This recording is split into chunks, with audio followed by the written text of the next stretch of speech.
Okay, this video is to show you guys how to remove the door handle key cylinder of the old one.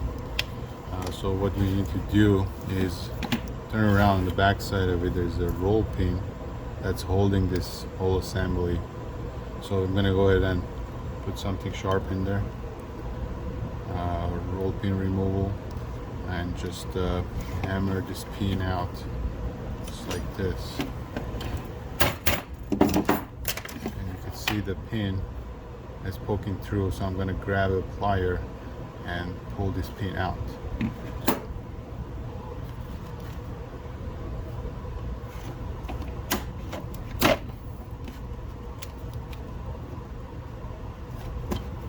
Alright, that pin is out.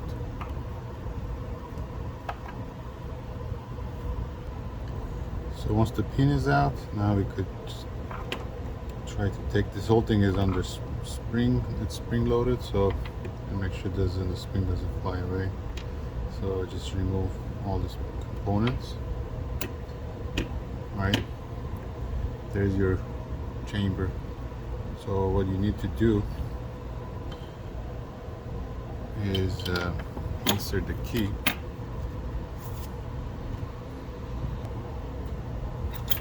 Original key into this keyhole, and then the whole thing comes out.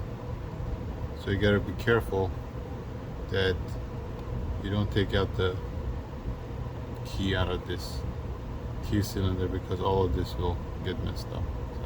So that's how you can take off the old key cylinder.